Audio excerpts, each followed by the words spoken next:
अभी युवा हैं, ज़िंदा हैं और सपने देखते हैं। ज़िंदा होने का मतलब वो नहीं होता, समझाना चाह रहा हूँ।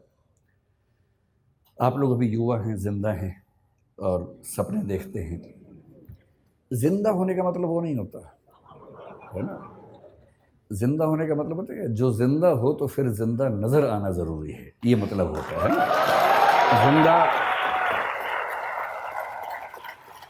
एक बहुत प्रसिद्ध शेर है, उसूलों पे जो आँच आए तो टकराना ज़रूरी है, जो ज़िंदा हो तो फिर ज़िंदा नज़र आना ज़रूरी है।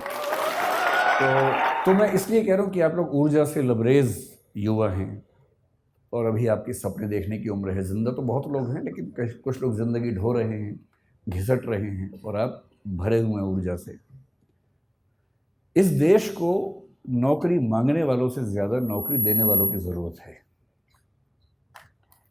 और हम अपने 5000 साल के इतिहास में पहली बार उस दौर में हैं जहाँ स्टार्टअप करने वालों को इज्जत मिल रही है, वरना यहाँ इज्जत नहीं होती है।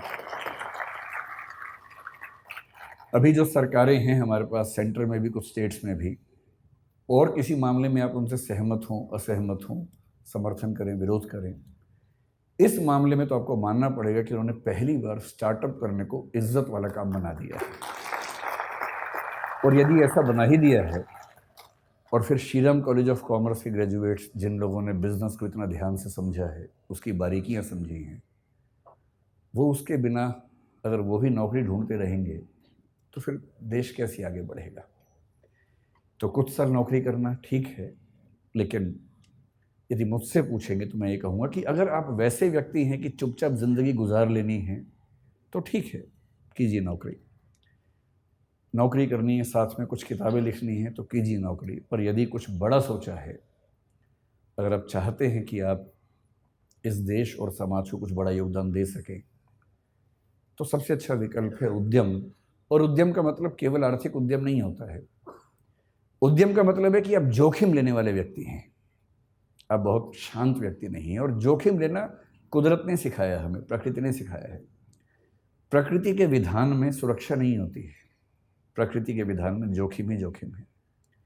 वो तो हमने शहरों में, गांवों में सुरक्षा डेवलप कर ली है और थोड़ी बहुत सुरक्षा ज़िंदगी में रहे तो अच्छा भी लगता है, लेकिन जंगल का नियम, प्रकृति का नियम सुरक्षा पर नहीं टिका है, वो खतरों पे टिका है, जोखिम पे टिका है। जो भी आप में से अपनी ज़िंदगी को शानदार बनाने के लिए जोखिम लेने को तैयार है, मेरी नज़र में वही एंटरप्रेन्योर है, वही उद्यमी है। और अंबेडकर साहब ने भी लिया, दोनों शानदार वकील थे।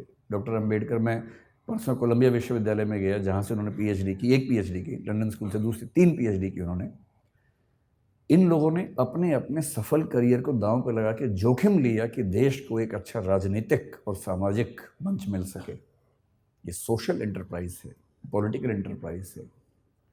कबीर दास हों, गुरु नानक हों, या महात्मा बुद्ध हों, महावीर स्वामी हों, इन सब ने अपने अपने समाज को बेहतर बनाने के लिए अपनी जान को जोखिम में डाला। ये सब उद्यमी लोग हैं। कोई स्पिरिचुअल एंटरप्राइज करता है, कोई सोशल एंटरप्राइज करता है। आप बिजनेस एंटरप्राइज वाले लोग हैं, लेकिन मैं इतना ज़रूर कहूँगा कि बिजनेस में पैसा कमाना ज़रूरी है, क्योंकि वही आपको ज़िंदा रखेगा, वही आपके उद्यम को चला पाएगा। लेकिन कोई भी उद्यम जो सिर्फ पैसा कमाता है, वो समाज को फ़ायदा नहीं पहुंचाता है। और मैं एक बात अक्सर कहता हूँ, आखिरी बात आपसे वही कह रहा हूँ कि अगर अपने जीवन को एक ठीक दिशा देनी है तो सिर्फ एक काम कीजिए। बहुत बुरा लगेगा, पर मुझे ये सलाह मेरे एक मित्र ने दी थी, मैं आपको दे देता हूँ। आज घर जाके अपनी ओबिचुअरी लिखिए। ओबिचुअरी का मतलब होता है किसी के मरने के बाद अखबार में जो छपता है उसके बारे में, कि दुख के साथ सूचित किया जाता है कि फला फला की मृत्यु इस तारीख को इस वजह से हो गई है। उसके बाद की 4 लाइनें आप अपने बारे में क्या चाहते हैं लिख लीजिए, उसे बनाइए विजन स्टेटमेंट।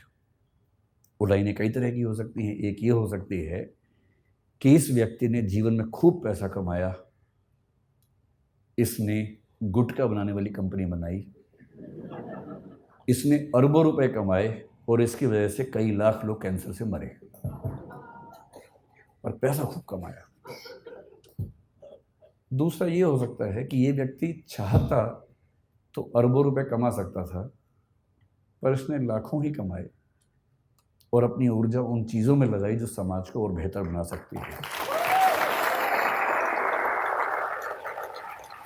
ये चाहता तो डीजल की कार बना के खूब पैसा कमा सकता था, तेल के कुएं खोद के खूब पैसा कमा सकता था, पर इसने सोलर पैनल्स में अपनी ऊर्जा लगाई क्योंकि उसे चिंता थी कि मेरे साथ साथ इस समाज का भी भला होना चाहिए।